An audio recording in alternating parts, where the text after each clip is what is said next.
Hola, ¿qué pasó? Es que además tienes un drama para poder hacer la intro. ¿Qué pasó? Donde él fuera actor sería de esos que Sería Jared Leto. oh my god. Está bien, no hice nada. Hola, les damos la bienvenida a un nuevo episodio de Estúpida mi podcast, un podcast sobre diversidad. Sí, no, mándalo. ¿Qué lo mando? Sí, pues el capítulo. Pues que le Ajá, empieces sí, a sí, grabar. una tía Sí, viejita. oh my god. Dale grabar. play. Espérate, ya cierro. Dale play. ¡Estúpida, mi idiota!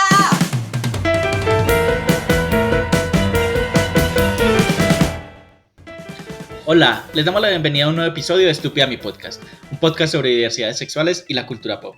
Hoy me acompañan como siempre Sebas, Hola. Jesús, Oli. mi nombre es Esteban y hoy traemos un nuevo episodio muy emocionante y vamos a hablar de un director que a mí me gusta mucho, que es Pedro Almodóvar. Vamos a hablar en especial de una película que es Entre tinieblas, pero vamos a aprovechar que estamos hablando de Almodóvar para hablar un poco de su figura, su carrera y otras de sus películas. Entonces, no sé si quieren que empecemos con cuál es su película favorita de Almodóvar o cómo lo conocieron, cuál fue la primera película que recuerdan de él. Yo no lo conozco. Pero lo conoceré. Algún día lo conoceré. De las 3 películas que me he visto de él, creo, La mala educación creo que es la que más me gusta. ¿Y cómo lo conociste? Son dos preguntas. Creo que la primera película que yo escuché de él, no sé si todo sobre mi madre, de él, Sí. Sí. pero nunca la vi y todo el mundo hablaba como que, uy, esa película es de Almodóvar, y yo, pero ¿qué onda? Y nunca la vi y pues me empecé a ver, fue otra y ya. Así fue, pero eso fue hace muchísimo. Yo todavía creo que estaba empezando la universidad, creo que fue cuando lo escuché por primera vez. No, pero no digas que eso fue Hace mucho tiempo. Eso fue hace poquito. Eso fue hace mucho, mire, se nota en la cámara que estoy viejo, mire. Ya, Pero ahora es como ahora- se les ocurrió que era con cámara, pues ya me ven lo viejo que soy. ahora cuando estaba empezando la universidad, ya no se puede saber si es en los Este siglo 2020 o en los 2000, porque siglo ya del estás pasado. haciendo otra universidad. Ah, bueno. Sí. Una manera de Puede rejuvenecer. haber sido hace un año como puede ser hace 25. Bueno. Decidan ustedes. A mí la que más me gusta de él es Mujeres al borde de un ataque de nervios, porque es espectacular, creo que es... Necesito ver películas. Ajá, y es una de mis comedias favoritas, pues en serio es súper bacana, Muy buena. es hilarante, es loca, es como debe ser una comedia, es espectacular. Y lo conocí en realidad porque, fue por también la misma que tú, la que a ti te gusta. La mala educación. Sí, La La mala mala educación, porque la pasaban mucho en canales así todos underground. No, sí, Ah. sí. En Caracol no la No, pasé. no, Nunca no. la vi en Caracol. Y, Tardes y de fue muy acción. charro porque en algún momento la vi, me llamó la atención, y estaba pelado todavía. No estaba entrando en la universidad lastimosamente, estaba pelado. Y, Pelado en Colombia es joven, bueno, no calvo. También pelado es sin plata, las dos cosas aplican aquí. Aquí hay muchas cosas. Y seguramente aquí en Antioquia debe tener otro significado, pero que no vamos a hablar de eso. Entonces, me acuerdo que me gustaba ahora porque mostraban como el tema de lo LGBTI y trans. Ok, ¿y qué te gusta de la figura de Almodóvar? ¿O cómo te llamó la atención en su momento? Yo creo que los tres vamos a coincidir en eso, y es que a mí me llamó mucho la atención el tema de no haberme visto representado de ninguna manera antes en ninguna película y de repente toparme con una película de él y que trate temas que nunca se habían hablado. Y en español, que también Vamos, es tío, muy joder, diferente. hostia. Joder. Pues es como enfrentarse a un cine muy diferente al de Hollywood, Sí, claro. que también escucharse uno en el idioma de uno, así sea en acento español, siento que sí le da como una cercanía diferente a las películas de Hollywood.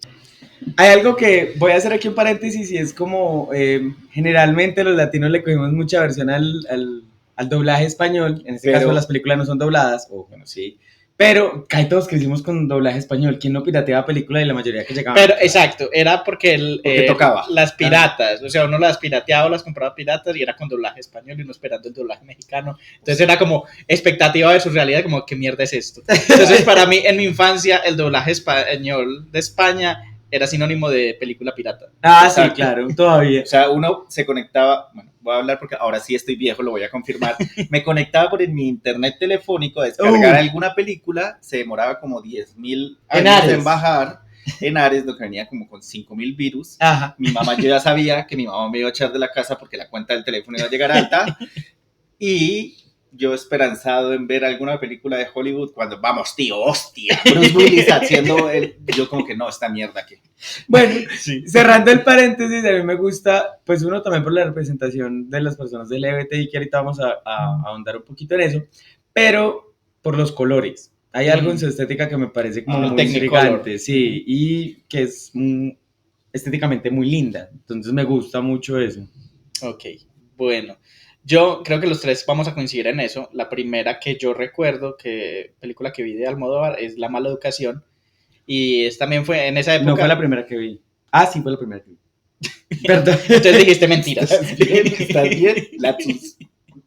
Ya la edad. Y en esa época mi papá compraba películas piratas, él tenía su propio proveedor de películas piratas y llevaba películas a la casa. Y yo no sé por qué esa la dejó así, pues porque yo creo que esa película no era apta para niños. Yo tenía unos por ahí que 13, 12 años. Has notado que has contado esta historia 3 veces, pero no en la misma película, sino en diferentes. O sea, tu papá Sí. definitivamente quería O que creo fueras que- gay. Voy a volver a voy a volver gay como sea. O que fuera un chico muy culto. Cualquiera de las dos. Estoy haciendo terapia aquí con ustedes. Como, ahora todo tiene sentido. Pero recuerdo que la vi y me impactó mucho porque además por esa misma época había visto, esa sí fue en televisión en alguno de sus canales internacionales, la de Y tu mamá también. Entonces, yo adolescente, puberto, lleno de hormonas, estaba muy obsesionado con Gael García Bernal y con Diego Luna.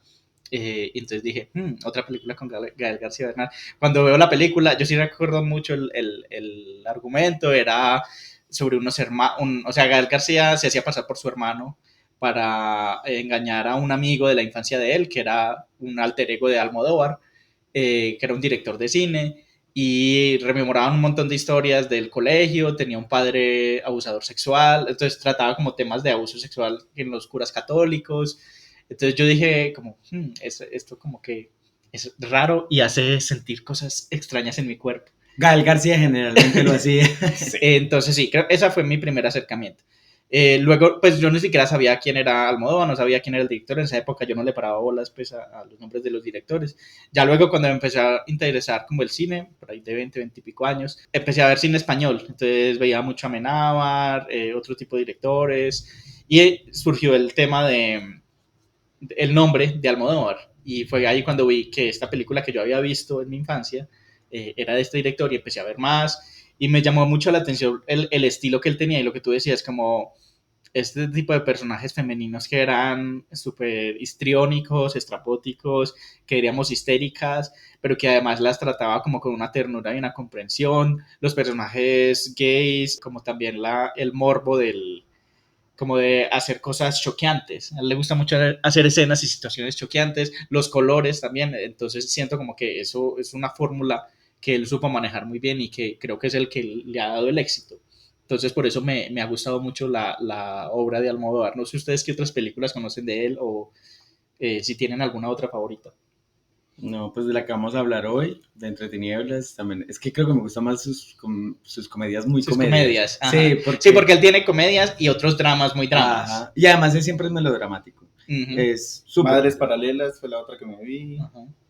Que debo decir que es la que menos me Netflix. gustó. Sí, no es tan buena. Es que igual los directores que tienen tantas películas tienen como algunas que son muy buenas, otras no tan buenas. Creo que Madres Paralelas tenía 2 partes. Había una parte que era muy buena, la otra cojeaba mucho. Entonces, porque tampoco fue mala, pero siento que de las que menos me gustó puede ser esa. Y ya, Todo sobre tu madre. Todo sobre mi madre, con tu doctor favorito. La piel que habito. Antonio Todas Banderas. eran con él. Bueno, y esa es una de las cosas que vamos a hablar. Él tiene sus actores fetiches y están las chicas Almodóvar, así como existen las chicas Bond. Están las chicas Almodóvar, que son actrices que han trabajado con él. Y también tiene chicos Almodóvar, uno de ellos es Antonio Banderas. Uno casi que puede ver la carrera y la juventud de Antonio Banderas a través de las películas de él. Y él ha trabajado, digamos, con ya estrellas de Hollywood. Entonces, sí, él tiene varios actores fetiches y ahorita vamos a hablar un poquito más antes de hablar de la película, vamos a hablar de su biografía, su historia, su trayectoria y eso es pues el tema que vamos a tratar el día de hoy, así que quédense con nosotros después de la siguiente cortinilla.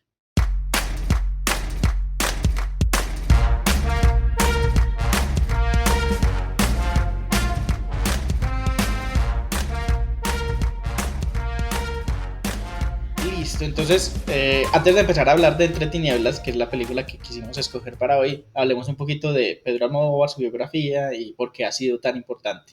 Pedro Almodóvar nace en Calzada de Calatrava, que es un pueblo de Castilla-La Mancha en España, en 1949, durante la dictadura franquista en España. O sea, él se cría durante todo este ambiente de represión. Sus padres eran humildes, su papá era un arriero que llevaba vino y cosas al pueblo, y su mamá era, y que es una persona muy influyente en su vida, y la vamos a ver en casi toda su obra, era una mujer que le leía las noticias y las cartas que le llegaban a los trabajadores del pueblo. Entonces, había mucha gente analfabeta y la mamá sabía leer, entonces les leía las noticias, pero él empezó a notar que la mamá actuaba las cosas que le leía a la gente, entonces como que ese talento de histrionismo, le ponía drama, y el drama lo empezó a ver ahí, esa influencia vista en su mamá. Y lo otro era que también él veía que ella cambiaba cosas que eran de pronto muy, muy fuertes, cuando las noticias eran muy tristes o muy duras, ella le cambiaba las cosas, entonces ahí también empezó a ver como esa barrera entre la ficción y la realidad, y cómo la ficción puede maquillar la realidad y a la vez puede ser también parte de la realidad, y eso también va a influenciar mucho la forma en que él cuenta historias. ¿Has notado que tú tienes una historia de artista? No sé, vuelvo atrás al tema de cómo tu papá te colocaba esas películas. Bueno, sí, también. Nosotros no tenemos un backstory de artistas, nada así, era como... Pero el cineasta aquí es Sebas. Por eso, pero pues, ¿cuál es tu historia? O sea, cuéntanos, tu mamá le leía a alguien cartas de... Tu papá te colocaba películas raras que no eran para tu edad. No. Si ves, eres el artista de este Nada grupo. que hacer. Bueno, algún día saldré. ¿Tienes algo más para agregar sobre esta parte? Pero no, pues de la biografía de él, yo soy malo aprendiendo biografías pues, de las personas. Lo único que sí sé es que en realidad como el cine estaba también tan golpeado en la época franquista y más que él venía desde los ámbitos del teatro en parte, yo sé que empezó a trabajar en una empresa de telecomunicaciones y en esa empresa Telefónica. y en esa empresa de telecomunicaciones él lo que hacía era ahorrar y fue donde se compró la primera cámara de, ¿cómo se llama? De Super 8. Eso, de Super 8. Pero bueno, antes de que lleguemos allá, quiero comentar también otra parte que lo Faltan influenció mucho. 27 años de su Perdón, vida. perdón. Espera un momentico, que faltan 27 años. Era te lo resumo así nomás. Se lo resumo así nomás.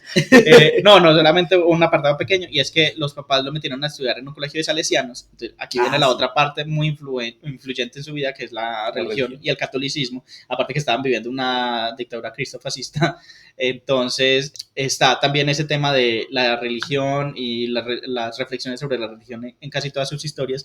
Y él cuenta que durante el colegio él y sus amigos sabían de los abusos sexuales de los curas, que él hasta fue víctima de un intento de abuso, entonces esto lo alejó mucho de la iglesia, pero que sus papás eran, o sea, era de una comunidad salesiana, sus papás eran salesianos y hasta tenían los planes de que él fuera sacerdote. Entonces, pues ahí Cosa vemos que como menos mal no pasó. vemos Sí. las vetas de su influencia en el futuro. Y bueno, sí, ya cuando se hizo más grande, se mudó a Madrid, quiso estudiar cine, vio que el franquismo había cerrado la escuela de cine, entonces empezó a trabajar en Telefónica, como dices, se metió en toda la escena artística madrileña, estuvo como en la escena punk también, formó una banda de glam con un amigo, entonces vimos que siempre tuvo como su escena como de rebelde.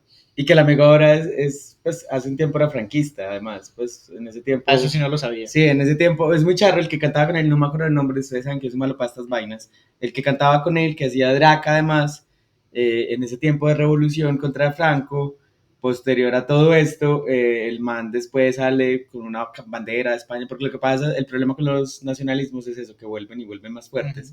Con la bandera de España otra vez. Sí, pues la bandera de España y como, no, que vuelva Franco, ya no hay que... Esto me parece muy irónico. Ese es un problema pues, de la sociedad española actualmente.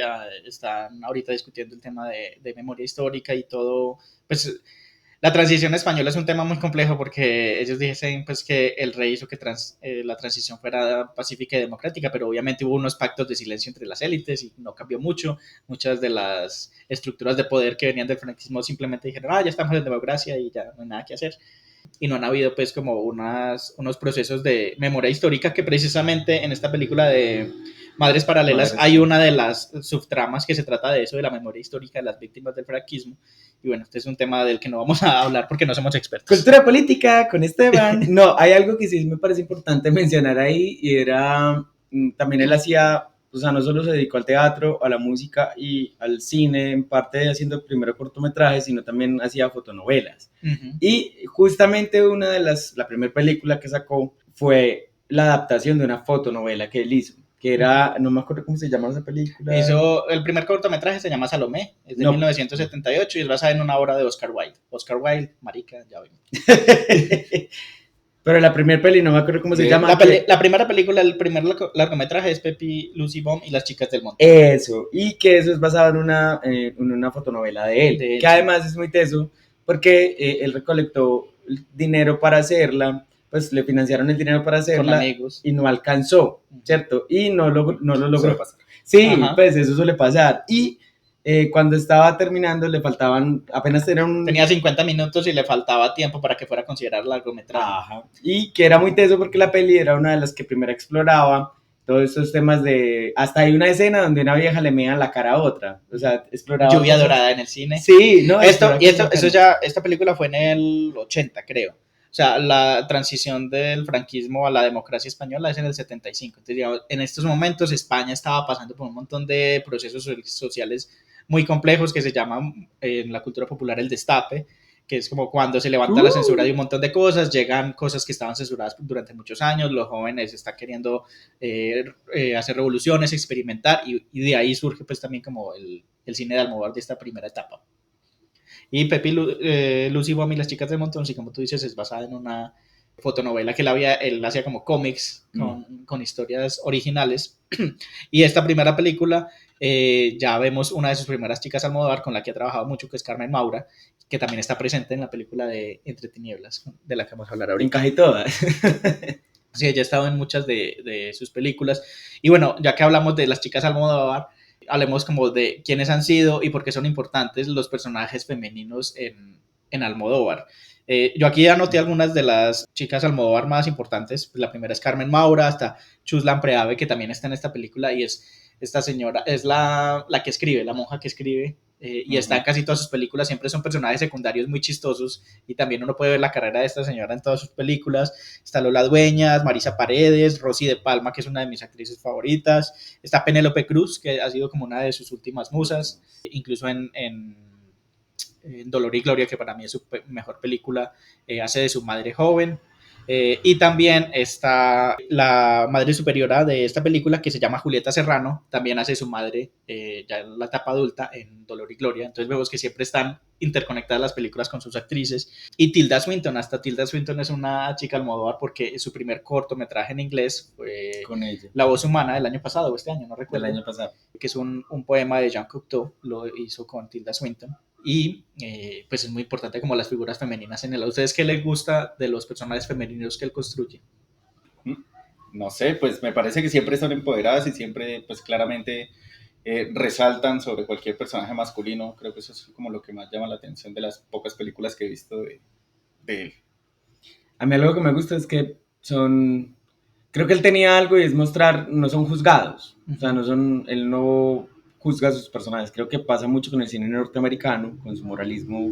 Que siempre tiene que tener una moraleja. Sí. Ajá. Sí, qué boleta. Sí, y eso pasa mucho con el cine norteamericano. Pues es el estilo también, y así es influenciado por la cultura norteamericana, el puritanismo, pero sí es una corriente diferente. Pero él no, pues sus personajes no son tratados desde el prejuicio. Incluso yo creo que eso es lo que hace que esas mujeres puedan explorar un montón de cosas que llevan al límite, que son muy bacanos, y que siento que ahorita tú lo decías, también son construidos de forma muy tierna, pues porque son personajes que tienen todo el derecho a fallar, a cagarla, incluso a cometer crímenes, pero y hasta ser detestables. Él tiene personajes que así los mire de una forma no juzgadora, son detestables y hacen cosas horribles. La mamá de Tacones Lejanos, es horrible. Entonces yo siento que un poco es como esta mirada que él tiene también sobre la mujer, además que todas son fuertes. Pues no recuerdo como un personaje fuertes, incluso sea en el espectro positivo o negativo. Exacto, eso me gusta a mí porque no son personajes femeninos fuertes como estilo Hollywood, sino son mujeres fuertes dentro de todas sus condiciones, incluso en condiciones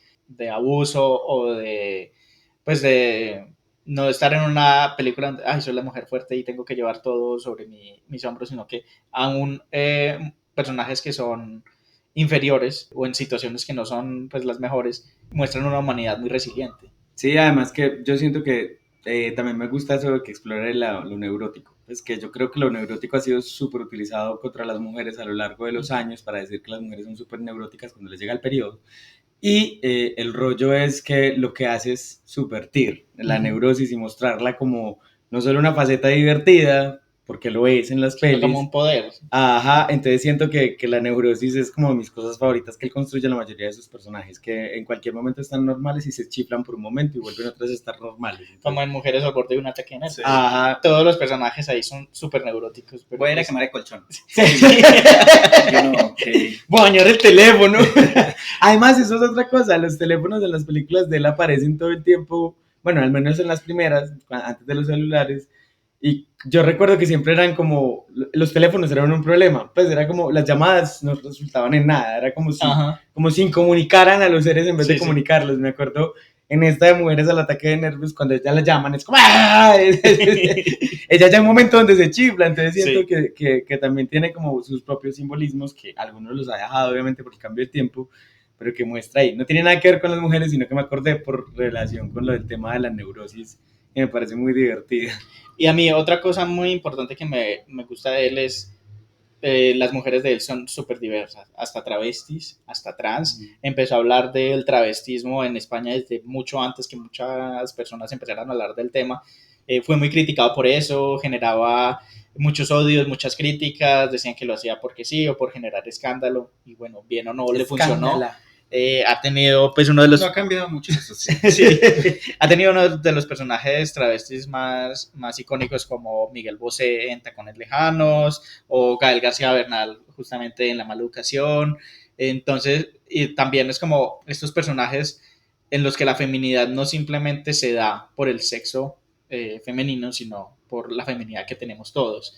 Incluso los hombres de él son muy sensibles y los hombres homosexuales de él también son muy en sus propios dramas y muy telenovelescos. Yo creo que el estilo de él también conecta mucho con Latinoamérica porque es muy melodramático y es melodrama exagerado de telenovela. O sea, de la cachetada. Una película de él perfectamente podría ser adaptada a una telenovela mexicana, venezolana, colombiana, brasileña. Entonces, eso también hace que conectemos mucho con ese tipo de historias. Y lo otro que tú decías, los colores, él también fue muy influenciado porque cuando era niño venía como las tabletas de chocolate, unas láminas, como aquí en Colombia, el álbum de Chocolates Jet, que es muy famoso, allá había como unas figuras de la historia mundial y española que venían en los chocolates y eran de unos colores así muy vividos, muy, muy brillantes, y eso él dice que lo marcó mucho. Y él siempre busca esa estética en sus películas, y cuando vino el cine en Technicolor y luego ya el Technicolor pasó a otro segundo plano, pero él siempre busca como esos colores del Technicolor que son muy llamativos y uno siempre lo ve. O sea, uno ve una película de Almodóvar y lo sabe por la estética, las salas llenas de colores, las decoraciones quiche, las combinaciones de cosas religiosas con cosas modernas. Entonces eso también es una marca estética muy importante en él. Yo creo que también ahí él alguna vez mencionó que utilizaba mucho el rojo. Bueno, yo creo, Sí, vuelvo a decir, tú vas a tener que aprender cuando seas director de cine que tienes que utilizar un montón de metáforas y nunca las hayas dicho. Entonces, sí, alguna de las... consiste el cine. Sí. Algunas de las cosas que él decía era un poco que le gustaba mucho la explosión de rojo. Creo que el rojo es uno de los colores que más usa en todas sus películas. Y es porque el rojo en algunas culturas está conectado con la muerte. Y no hay nada que haga más humano a un personaje que estar conectado con la muerte, pues lo hace mortal. Entonces también me gustaba mucho, y me gusta mucho su estética en todo, porque los colores no solo en el ambiente, incluso hay momentos donde no voy a decir que se parece a Kubrick, no, sino que hay momentos donde sus cuadros son simétricos también. Y llenos de colores, entonces me parece que tiene como también una estética que él va forjando. Las vestimentas, generalmente de las mujeres, son vestimentas llenas de color, de flores, de estampados. Incluso a él lo compararon mucho con Andy Warhol, y a él le da mucha pena que él cuenta una anécdota cuando él conoció a Andy Warhol, y entonces le decían que porque dicen que eres el Andy Warhol español, y entonces él decía, será porque me junto con muchas travestis y maricas. Entonces es también se ha convertido él mismo en una figura de la cultura pop. Inicialmente fue mucho del nicho español y de pronto el mercado iberoamericano, pero salta a la fama internacional, y justamente en Hollywood en el 88 con Mujeres al borde de un ataque de nervios, que gana es nominada al Oscar de mejor película extranjera, no gana, pero lo gana en el 2000 por Todo sobre mi madre, y en el siguiente año por mejor guión original con Hable con ella. Ya, incluso esa no la presentó Madrid a los Oscar y ganó. Es que Ujú. eso también fue un logro para él. Exacto. Y bueno, desde esa época Hollywood ha querido o lo ha intentado seducir, pero él no se ha dejado como llevar porque él sabe dice que lo que le espera Ajá. ya. Él Termina dice en que- una película de Disney haciendo Iron Man. No, y él dice Otra que vez. quiere tener su estilo que no sea comprometido por los estándares de Hollywood. Incluso hay unas anécdotas muy interesantes y es que a él le propusieron dirigir Brokeback Mountain, Ujú. pero él lo rechazó porque dijo que Hollywood no lo iba a dejar hacer las escenas que él quería hacer.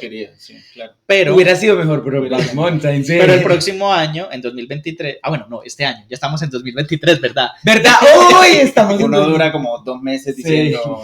Estamos en enero. Todavía estamos en enero. sigue uno firmando cuando le ponga la fecha y uno te va a poner 2022. Ah. En 2023 va a sacar su propia versión de Brokeback Mountain que se va a llamar Campesinos en el morro. Campesinos en el morro. Eso sería colombiano. Ah, bueno, sí. Esa es la que voy a hacer yo. Sí, campesino. Extraña Forma de Vida, se va a llamar Extraña Forma de Vida y va a estar protagonizada por Ethan Hawke y Pedro Pascal. Oh. Interesting. Sí, eso está chévere, chévere. Y prometedor. bueno, ya para hacer un puente a la película de la que vamos a hablar. No, pero yo tengo más cosas. Pero espérate, que quiero, pues esto está relacionado. Esta película, si ya saben ¿cómo se dice? 2 horas después. La historia, la Sí, sí. sinopsis, No, pero hay otra palabra, bueno. la trama. La trama, si ya saben la trama de la trama. película, si ya saben la trama de la película, saben que se trata de un convento de monjas y una cantante que está huyendo de la ley. Esta trama es muy similar a una película estadounidense de 1992 que se llama Sister Act, protagonizada por Whoopi Goldberg, que obviamente es la versión americanizada de esta película. Entonces ya vemos que desde estas épocas Hollywood ha intentado sacar como las historias de él porque pegan mucho en el público estadounidense. Ahora sí, termina de darnos tus datos. Habla. No, mentira, no. Hay algo que yo también como que saqué que habían rasgos que siempre estaban en el cine de él y que tienen que ver, creo que él sí hace muchas autorreferencias a su vida en el cine y que tienen que ver con eso, con su vida. Es el uso de sustancias alucinógenas. No estoy diciendo que él use necesariamente, sino que también habla un poco de la liberación y de lo que hablabas ahorita del destape, que finalmente en todos los lugares donde empezó a pasar esto, que pasaban de dictaduras a un estado democrático, también había como una explosión de una liberación sexual, de una liberación en muchos sentidos, y las sustancias alucinógenas también están como presentes. Sí, en casi todas sus películas. En están. todas. Y es el tema también de la muestra un poco de lo subversivo que fue en su momento, creo que en las últimas ya no tanto, y ya tiene que ver también con la temporalidad de las pelis. Pues claro que en Amor y Gloria, Dolor y Gloria Sí está. Porque sí, es lo que tú dices también, que es muy autorreferencial. Él tiene como él lo llama una trilogía de su autobiografía, aunque no son realmente autobiografías. Está La Mala Educación, está Dolor y Gloria, y hay otra que no recuerdo cuál es. Todas son sobre directores de cine. Y tienen como apartes de su vida. Y en Dolor y Gloria pues también está el tema de la drogadicción, a la heroína. Entonces sí, como que siempre he estado presente.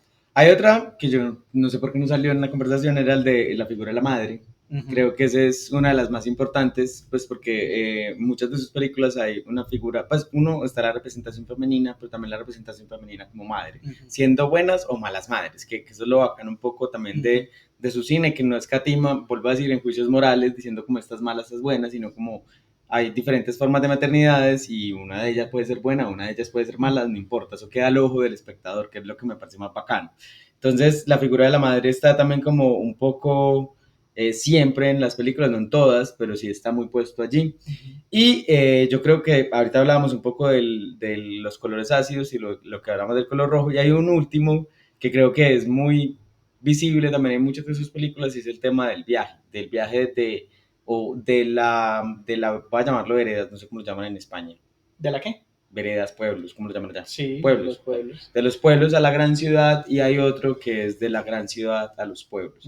Y sus personajes, muchos de ellos son personajes que representan mucho lo pueblerino, que siento que son personajes que lo que intentan reconstruir un poco es parte de su infancia también, y como estas son personajes muy naturales por eso, porque siento que También lo que intenta mostrar a veces es los contrastes que existen en las grandes ciudades con los pueblos, sin decir que sean buenos o malos, que es lo bacano también incluso de su historia. Y que eso está marcado también por su historia de vida. Él viene de un pueblo, llega a Madrid y él ve también como todos esos contrastes en su infancia y en su adolescencia, y eso está también marcado en casi todas sus películas. Y el bolero y el tango también está siempre en sus películas. Bueno, esto sí no lo he visto. Sí, siempre hay bolero y Las tango. canciones, sí, él usa canciones icónicas en todas sus películas, le gustan mucho las cantantes de bolero, Sara Montiel está en muchas de sus películas, y versiones en español de canciones de boleros de la época que están en inglés o en italiano, las versiones en español, entonces sí, es muy importante la música en sus películas también. Y bueno, yo creo que ya con esto sí podemos empezar a hablar de la película. Vamos a llamarle como monjas locas en... Las desopilantes aventuras. Las desopilantes aventuras de los hábitos. De las monjas locas. No sé si quieren hacer una sinopsis antes de, aunque yo ya dije un poquito, pero pues si recuerdan algo más de la película. No, pues eres esta cantante que no me acuerdo cómo se llama. Yolanda. Que está huyendo de la ley y llega al convento, allá la reciben y se encuentra con un grupo muy particular de monjas donde vivirán desopilantes aventuras. Vivirán desopilantes aventuras y meterán heroína y criarán un tigre y no me acuerdo qué más hacían, escribirán novelas eróticas, cosas así. Narrada suena mucho mejor incluso. Sí. Bueno, sí, Yolanda huye de la ley porque ve, y ahora vuelve el tema de la droga, ve a su novio morir de una sobredosis de heroína, y la policía piensa que fue ella la que lo asesinó. Entonces llega a este convento de monjas porque hacía unos años la madre superiora de este convento había ido a un concierto de ella y se había vuelto súper fan de ella y decía que la admiraba mucho. Entonces le pidió un autógrafo y le dejó la tarjeta del convento y un bolso. Y el convento es de las Redentoras Humilladas. Ajá. Así se llama la orden de las monjas, así que de ahí para adelante ya sabemos a qué nos enfrentamos. Pero lo que se espera de lo que viene en adelante. Amo que la peli tiene un quiebre súper particular, porque al principio parece sí una comedia muy soft, pues como el tema ya va y todo, las monjas son medianamente chistosas, y uno empieza a timbrarse cuando empiezan a decir los nombres. Sí, lo primero es los nombres. Cuando empiezan a decir, ¿cómo la acabo de llamar? Y los nombres son, las monjas que tenemos son Sor Rata de Callejón, Sor Estiércol, Sor Perdida y Sor Víbora. Y uno dice, ¿qué son estos nombres de hermanas? Son un grupo de rock que yo montaría. Entonces, como que con ese primer momento uno empieza a timbrarse, ¿no? Como, ¿qué pasó aquí? Sí. Aquí vamos a entrar ya en terreno de spoilers. Sí, ya, spoilers. Sí. Igual es muy vieja, la película tiene como 30 años, no jodas. Sí. Y hay un momento de quiebre cuando ya uno dice, ¿esta película qué pasó? Y eso es lo genial. Cuando la monja le lleva droga a Yolanda, cuando ya Yolanda se interna en el convento, y le lleva droga para que se calme, y la otra le dice como, ¿qué? Y la monja, no, pero si no confías en mí, tranquila, yo me echo un chute. Si quieres, yo me echo el chute primero para que veas que está buena. Ahí es donde uno dice, ok. ¿Qué está pasando aquí? Ahí también empiezan a hablar del bebé, que hay que guardar al bebé. Hay que guardar, sí, hay un bebé, uno dice, hay un bebé de alguien. Alguien dejó un bebé por ahí. Cuando nos damos cuenta que el bebé es un león. Un tigre. Y yo, what the fuck? O sea, cada vez va escalando más todo. No, es genial. Hay una de ellas que mete LSD y hace las tortas mientras está en viaje de LSD. Sí. Que es la que más se intenta castigar, además de todos sus pecados. Y eso es algo muy bacano de la peli, porque siento que todo, a través de toda esa comedia, que es muy hilarante en realidad, también lo que intenta mostrar es la doble moral. Justamente ahorita lo mencionaba Esteban, que siempre hay una crítica a la religión. Es la doble moral de la religión, ¿cierto? Ese tema de la humillación, de todo, por perdonar culpas, expiar culpas, pero no dejar de cometer los actos que llevan a esas culpas, porque son naturalmente humanos, ¿cierto? Entonces me parece muy bacano porque la peli juega a través del humor con todas esas cosas que finalmente... Pero ahí también yo siento que una visión muy bonita de la religión, que yo creo que si se aplicara en la vida real, sería excelente. Claro, si toda la monja metiera en heroína sería chévere.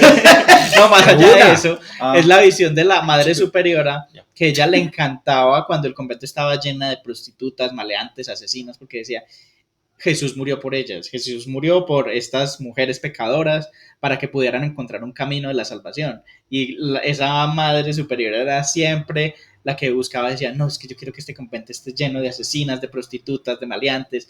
Y digamos que era una visión muy bonita la de esa madre superiora, porque ella encontraba su vocación en eso, en ayudar a esas personas que realmente necesitaban su ayuda y que en el camino se enamoraba de ellas. Ajá, aunque yo le tengo miedo a esa visión que acabas de mencionar. Sí. Pues porque qué miedo que digan como, no, sí, tan lindo, te voy a llevar por la salvación. Tu salvación no es mi salvación. Entonces, un poco también me parece problemático eso, pero bien.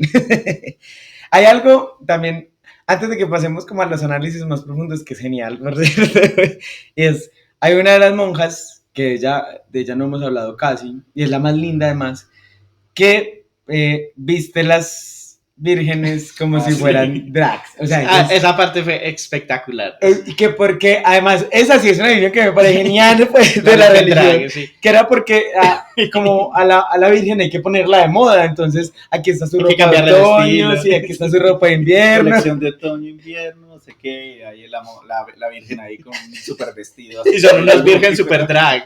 Todas drag, y ahorita van a salir a hacer...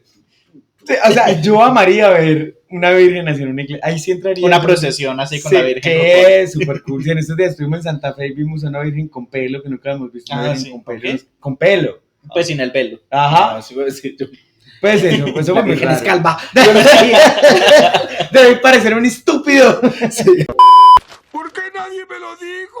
¡Ay, debo haber parecido un idiota! Entonces, pues esa parte que además esta monja al final termina enamorada de un cura. No sé si se vuela con él, creo que se va con él. Pero eso me parece divertido, que es muy charra el tema. Pues no puede dejar pasar eso de las vírgenes drags. ¿Cuál es su monja favorita de la película? La que escribe... Sí, también esa es mi favorita. Esa es Chuslan Preave. La actriz es Chuslan Preave, que ¿Sos rata de callejones? No. Creo que sí. Sí, esa rata de callejón. Que aparte no sabía del éxito que tenían sus libros. Su hermana la tenía engañada de que ella no se venden sus libros. Y era súper exitosa y estaba haciendo una vida a costa de ella. Y es una monja súper tierna porque aparte le comparte sus libros a todas. Es como, quiero que me den críticas. Es súper bonita. También me gustaba mucho. Yo creo que si yo me iría por otra, me iría por la del tigre. Me parecía muy linda también. Pues es Carmen Maura. Ajá, era muy... Esa era la que estaba tocando. Sí, la que le tocaba hongos para que se calmara. Amaba esa escena cuando ella le tocaba hongos y le daba comida. O sea, era como... te recuerda a África, ¿cierto? Es que los hongos lo calman porque le recuerdan a África. O sea, era espectacular esa parte. No, yo la amaba profundamente, además, que era de todas era la más cuerda incluso, o sea, solo su problema era que tenía un tigre, pero solamente, no más. Pero era la más cuerda. Y me parecía tierna, pues, como personaje. Y al final, cuando se tiene que despedir del tigre, también me pareció muy doloroso, porque ella es la única que no abandona la orden. La orden, ¿cierto? Sí, al final las monjas más superiores de la madre superiora, yo no sé cómo sean ¡las super monjas! Las super superiores. La monja super saiyajin. ¡No me vuelvas a hablar de esa manera, insecto verde! Quieren desmantelar el convento porque no le ven los buenos manejos. No, en serio. Tan raro, ¿por qué? Y sí, casi todas terminan desertando. La que se enamora del padre se va con el padre, la otra se va, pues deja el convento para poder ser escritora. Y la madre superiora, no recuerdo qué pasa con ella. Ya se va a ir a traficar droga a Singapur o algo así. Es que tiene el negocio y contacto ya y se va a ir a traficar heroína. Hablemos de la madre superiora. ¿Qué les parece ese personaje? A mí me encantó. Era toda fresca, hablaba sin tapujos, sí, buscaba la droga mientras que hablaba con la otra, sí, y uno la veía y como, y pasaba la línea y uno, ok. Pero ¿sabes qué me gustó mucho cuando le habló de los íconos pop? Ajá. Es porque además a ella le gustaba mucho Madonna, tenía un montón de fotos de íconos pop femeninos. Porque para ellas representaban eso, el mundo de la perdición, el mundo de lo corrompido, que ella quería de cierta forma salvar. Ajá. Pero en el fondo yo no sé si ella lo quería salvar o quería ser parte de él también. Porque era muy charro. Porque sí, es una relación fusión. En doble vía. Ajá. Porque incluso el tema de ellas, las monjas tienen un voto de castidad, ella se quería comer a la otra y a la otra también, se la comió. Con muchas de las que salvaba, eso vimos, a una de las que salvó se la comía. El precio de tus salvaciones, desvestirte. Sí, o sea, entonces siento que... Pero no era tanto de abuso. No. Porque ella se enamoraba, incluso las chicas que iban allá a buscar refugio muchas veces abusaban de ella porque veían que se enamoraba de ellas. Ajá. Entonces era un personaje muy particular por eso, porque siento que era como esta idea de salvar a los pecadores, pero una pulsión enorme porque no podía contenerla de caer en ese pecado. O sea, me parecía un personaje espectacular. Y yo creo que eso fue lo que más me gustó, eso y el tema de que metiera droga. Ya, Sí. no puedo con eso. Entonces, Y es una nueva superheroína. ay, que era muy sassy, era muy Era perra. muy sí. perra. Sí. Hay momentos donde era súper perra, con la señora hasta que les ayudaba. Ah, sí, había una marquesa que el esposo de la marquesa La marquesa era genial también. subsidiaba el convento porque mandó a su hija, ya no me acuerdo, era porque estaba África. embarazada. No, La mandó a África a una expedición. Ah, ella sí. resultó embarazada. Pero el esposo murió y ya la marquesa dijo, no, yo no les voy a dar nada, ni plata a este convento. Y entonces la monja le mandaba unos comentarios súper pasivo-agresivos. Sí. cuando le, ay, hay torta para usted. No va a comer torta. Sí, ya no hay torta para ella. Y el otro personaje principal, protagonista, es Yolanda, que es la cantante. Me parece también un personaje muy interesante porque representa la libertad, pues porque ella no se dejó encasillar por lo que ninguna de las monjas quiso hacer. Y lo que tú dices, como esa salvación, ella no la quiso. Pues yo no necesito salvación porque yo soy un alma libre, simplemente estaba en un apuro en su momento. Y me parece muy llamativo el número final, la canción final que ella le canta, que se llama Salí porque salí. Que es la que canta en el acto pues Con todos los del nombres. cumpleaños de la madre Mostrando superiora. las tetas. Sí. Ajá. Porque ella pide que le cante una canción ella en su cumpleaños. Esta canción es conocida pues por ser interpretada por Cheo Feliciano. Es una canción que habla sobre un hombre pues que dice, no, es que yo no me puedo atar a ti, mujer, yo soy hombre de muchas mujeres y tengo que ir a vivir el mundo y no sé qué, y por eso salí porque salí y entré a tu corazón, pero me fui así como libremente. Pero la sabe todo, ¿no? La Sí, está recitando ahí como que era un poema. ¿Qué? güey. Pero me parece muy bacano que aquí sea interpretado por Yolanda, que es esta mujer libre. O sea, cuando este rol de el hombre picaflor siempre es asociado con hombres, aquí es una mujer en un contexto de solo mujeres y obviamente le está diciendo a la madre superiora, pues feliz cumpleaños, pero no me vas a atar. O sea, Bye. Bye, adiós, me voy porque este no es mi lugar.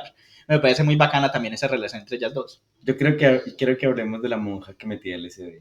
Es espectacular también porque la monja que metía LSD era ¿Era la la... que cocinaba? Sí, Sí. era la que cocinaba, que era la que justamente tenía interiorizado, que además tenía representación muy bacana también sobre la religión, tenía interiorizado que ella merecía un castigo constante. Porque había sido asesina. Ajá. Sí, ajá. Incluso todo el tiempo se autocastigaba, pero era muy charro porque también todo el tiempo necesitaba estar trabada con LSD.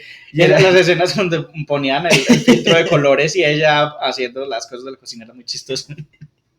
Y no hubo una escena donde partió unas cosas y le dio por caminar sobre Ajá, eso. sí. Y después llega la otra, no, venga para acá porque después para limpiar esto es terrible, y esté cortándose ahí. Justamente la La del tigre tigre, es sí. la que dice eso. Que además hay algo que me parece, a mí algo que me ha gustado mucho en el cine es cuando los personajes son bien definidos porque tienen pequeñas obsesiones que uno es capaz de asociar con esos personajes. Y creo que Almodóvar lo hace muy bien en sus películas, porque cada personaje tiene una obsesión, una cosa que lo obsesiona y lo chifla, y uno sabe que esa obsesión le pertenece al Es un personaje. pecado original. Por ejemplo, ella era la obsesión con castigarse, la otra era con limpiar. La del tigre, irónicamente, su Era- obsesión ajá, era la limpieza. Incluso- todo tenerlo limpio. Ajá, incluso la señora, la marquesa, cuando llegó le regaló un jabón. Ah, sí, sí. Era como, toma tu jabón. Y andaba con los guantes y todo Ajá. eso, sí.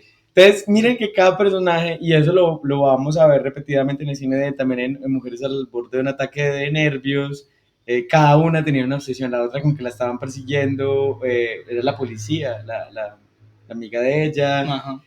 la otra con el tema de que el man estaba, o sea, cada uno tiene una obsesión que lo... Que lo persigue siempre. Y en esta peli cada monja tenía una, la otra con el tema de la escritura y no poder hacerlo, El la otra- reconocimiento, ella buscaba el reconocimiento. la otra con el tema de que la salve, de salvar a las otras y no poder hacerlo, pero siempre una pulsión con el pecado. Entonces me parecía muy bacano. Incluso los personajes súper secundarios tenían una obsesión. La marquesa con el tema de encontrar también... A la hija, sí. Ajá, no, rastros de su hija, porque ya no encontró a la hija, sino al nieto, creo que es. Sí. Entonces es muy charro porque cada personaje tenía algo que uno decía, este personaje es este, y ya como que no va a cambiar tanto. Creo que los menos desarrollados pudieron ser, y que también es un rasgo muy particular de él, los hombres son menos desarrollados en sus películas, creo que también es porque, y él lo dijo alguna vez, no es algo especial. Me Ujú. gustan más los personajes femeninos, Sí. me parece que tienen más potencial. No es nada en contra de los hombres, no es... Excepto cuando es autobiográfico. Ajá. En las películas donde habla sobre cineastas, el protagonista es un hombre homosexual y ahí sí se la lleva toda. No, exacto, incluso cuando son hombres que exploran su lado femenino los hace muy bien, pero cuando son hombres Ujú. heterosexuales Sí, estás hablando del cura, que Ajá. no es muy desarrollado. Sí, o de casi todos los personajes pues, masculinos en general que son Ujú. heterosexuales, no todos. Creo que hay una película donde desarrollan uno muy bien, no me acuerdo cómo se llama, que es como un enfermero. Pero bueno, el rollo es que él tiene eso y el cura fue el menos desarrollado y colateralmente también la otra, que además era hermosa, la monja, Ujú. la que vestía a los vírgenes de Gracia, que era espectacular, amar esa La parte. estilista de las vírgenes. Sí, entonces me gustaba mucho eso. Y ya, Y pues, bueno, yo creo que ya con eso podemos concluir el análisis de la película. Si no se la han visto, creo que no se las dañamos. O sea, así hayan escuchado Spoilers, hablar de todos los sí. spoilers. Tienen Es que una verla. película muy disfrutable, la pueden encontrar en Amazon, creo que está, sí. y en Movie. No sé si en Netflix esté, porque hay un montón de colecciones de Almodóvar en varias O en plataformas. otros medios. O en otros medios, así O como sea, los que me compraba mi Véanla por papá. donde pueda. Wink, wink. Sí. Pero sí, vean Almodóvar alguna vez en la vida porque es una experiencia que los cambia. Aquí Bueno, amor para Almodóvar. ¿Quieres ser una monja que me Quiero ser una droga? chica Almodóvar. Hay una canción de eso. Va sí, para hay este una episodio.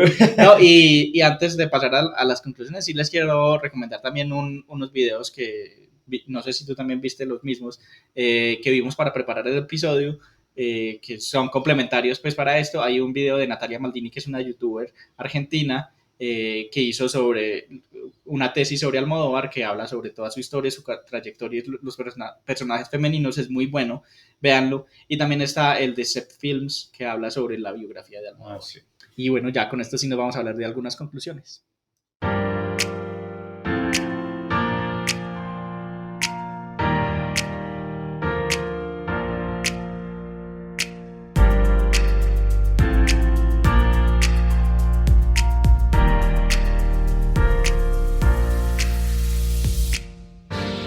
Bueno, y para terminar este episodio, ¿qué conclusiones tiene? Bueno, no, yo creo que la más importante es el tema de explorar el cine Hoy afuera. estamos explorar. borrachos, Sí, parecemos. Va, no hemos el chute, empezado. el chute. Explorar cine fuera del de Hollywood. Creo que eso es lo que permite también como que directores como él sean reconocidos y que más puedan permanecer en su propio círculo, que eso es lo bacano también que Hollywood quiera absorberlo todo siempre y que él siga haciendo su cine, me parece muy bacano. Entonces siento que lo que va mostrando es historias de personajes que no estamos acostumbrados a ver, que son muy humanos y que los hace muy divertidos. Sí, yo creo que uniendo con eso es como consumir más que fuera, sí, fuera de Hollywood, pero enfocarse como en lo local, porque yo creo que ahí es donde uno a primera mano puede encontrarse identificado, puede encontrar muchas situaciones de memoria histórica, de situaciones, de personajes, entonces es como, no solo vean Marvel, vean cine también local. También pueden ver Marvel. Sí, no solo dije, o sea, eso significa que lo vean, pero no solo Pero lo además vean, otra cosa. Pero además otra cosa, no, acá el diccionario. Entonces sí, como que revisen el cine local cada uno de sus países donde nos estén escuchando. ¿Cuántos nos están escuchando? Como 3 países. Esto. Y ya, eso era. Gracias. Bueno, yo creo que también relacionado con las dos conclusiones de ustedes, lo que yo diría es... Amo Almodóvar. Sí, eso ya lo sabemos. Aparte de amo Almodóvar, no es solo no solo ver cine de Hollywood, sino ver cine de otras formas. Y es lo mismo De que pie, decía... sentado, acostado. Así. No, lo mismo que decíamos durante todo el episodio es el tema de no juzgar a los personajes. Sí. Creo que Hollywood, y es el cine pues que más alcance tiene, nos ha acostumbrado un poco a que las películas o las historias en general deben tener una moraleja o una enseñanza y que El bueno nos siempre gana. deben decir algo al final sobre no sé, la situación humana y nos tienen que dar lecciones de vida. Yo creo que hay otras películas y otras historias que nos mueven otras fibras diferentes y que nos permiten ver a la humanidad de los otros sin juzgarlos. Creo que, por ejemplo, el cine de Almodóvar y demás que muchos cines diferentes, si nos atrevemos a descubrirlos, nos van a enseñar a ver el arte de otras formas diferentes. Entonces creo que esa es la invitación de hoy. de este nuevo año, vean cine diferente, ya que estamos en Ese es un propósito. en el mes de los propósitos, es ese, como ábranse a otras experiencias. Ábranse. Todo a ver. Y bueno, ese es nuestro episodio de hoy. Les deseamos un feliz 2023. Les recordamos que estamos en todas las redes sociales. Estamos en... No, en todas las... No. No, Sí. Estamos en tenemos todas... TikTok todavía. Estamos en todas ¿Grindr las... es una red social? Sí, técnicamente. Pero no estamos en Grindr. Estamos en todas las plataformas de podcast y estamos en Twitter e Instagram como @estupidapodcast. Estamos en nuestro canal de YouTube como @estupidamipodcast. Tenemos nuestro canal de Discord si quieren entrar a hablar con nosotros. Y bueno, nos vemos el siguiente mes con un tema diferente. ¡Chai!